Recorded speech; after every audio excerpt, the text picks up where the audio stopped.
Mga kapuso, sa susunod na linggo na po, Semana Santa na. Kaya naman sa mga naghahanap po ng mapupuntang simbahan, sisimulan na natin ang UH Visita Iglesia. Yes, una nating pupuntahan ang Monte Maria Shrine sa Batangas. Matatagpuan dyan ang world's tallest statue of Virgin Mary.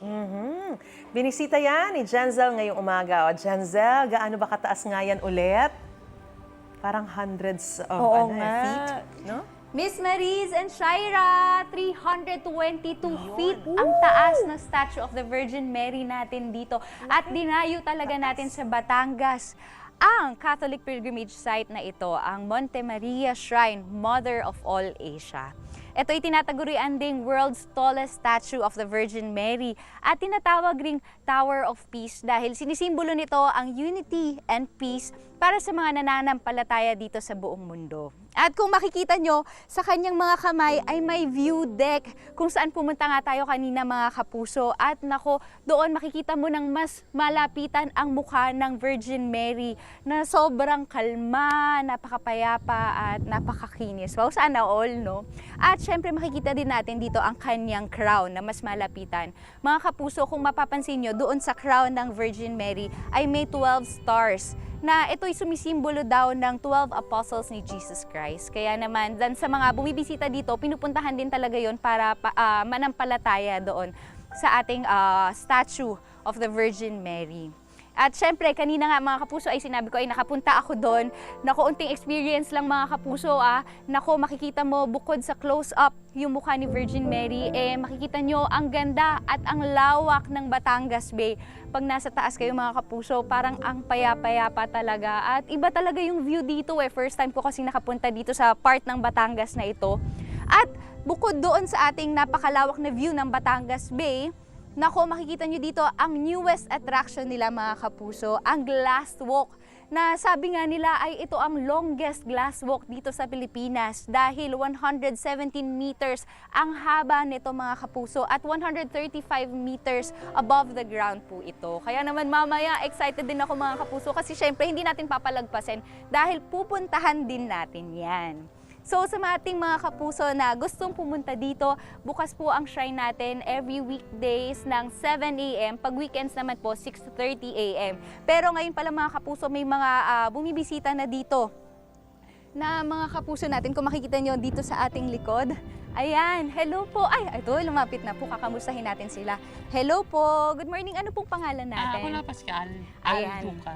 Sir Al, gano'ng katagal na po? Taga saan po kayo? Taga rito lang ako, malapit na bayan ng San Jose. Okay. Malapit lang po pala, yung mga ilang minutes papunta po dito? Siguro yung mga 30 to 45 minutes. Malayo din pala, 34 to 45 minutes. Gano'ng katagal na po kayo bumibisita dito? Matagal-tagal na rin. Actually, last week lang nandito ako kasama kong family ko. Okay. So madalas din po pala kayo pumupunta Pag may dito? mga balikbayan kaming bisita, dito ang unang place namin na pinupuntahan. Okay. O sige, maraming salamat po, Sir Al.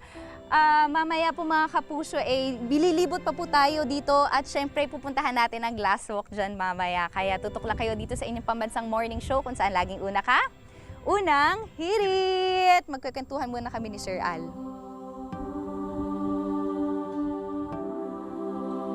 Mga kapuso, kung naghahanap naman po kayo ng simbahan na pwedeng puntahan sa Holy Week, pwede po itong dinarayong pilgrimage site sa Batangas. Yan po ang Monte Maria Shrine. Makikita po dyan ang world's tallest Virgin Mary statue. Ayan nga, at ninarayo rin dyan ang glass walkway and rainbow bridge. Ganda. O, balikan na natin si Jenzel na binisita yan ngayong umaga. Jenzel, ilang oras ba ang biyahe papunta dyan? Batangas City, no?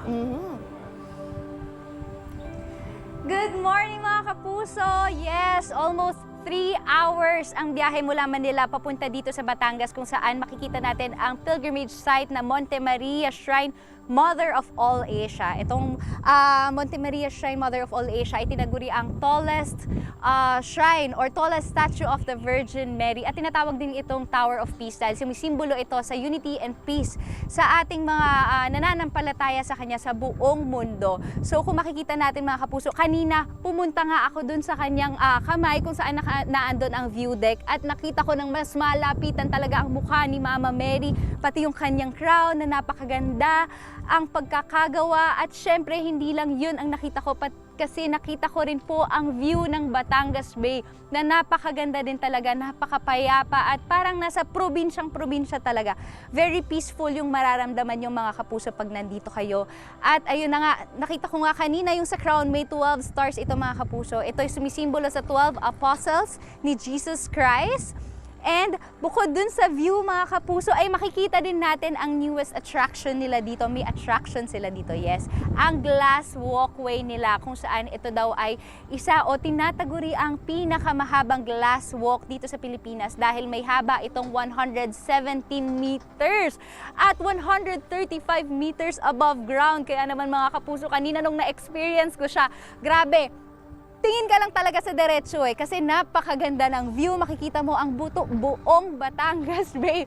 Pero wag ka masyadong titingin sa baba kung may fear of heights ka mga kapuso kasi medyo nakakanginig sa paa ang makikita mo sa ilalim. Pero makikita mo yung dagat. Grabe, sobrang ganda. May mga makikita kang mga barko o mga bangka na habang nag-view ka dyan ay may enjoy mo talaga o maa-appreciate mo talaga. At syempre mga kapuso, pag sa mga gustong pumunta dito, 300 pesos ang starting entrance natin sa ating glass walkway. At marami ka pang ibang may experience dito pag bumisita ka. Kaya naman, syempre mga kapuso, sa mga pupunta dito ngayong Holy Week, ayan, tandaan nyo, bukas ang ating shrine ng 6:30 a.m. pag weekends and 7 a.m. pag weekdays. Kaya naman, sa mga experiences pa, tutok na kayo dito sa inyong pambansang morning show kung saan laging una ka, unang hirit. Ikaw, hindi ka pa nakasubscribe sa GMA Public Affairs YouTube channel? Bakit? Mag-subscribe ka na, dali na, para laging una ka sa mga latest kwento at balita. I-follow mo na rin ang official social media pages ng Unang Hirit. Salamat, Kapuso!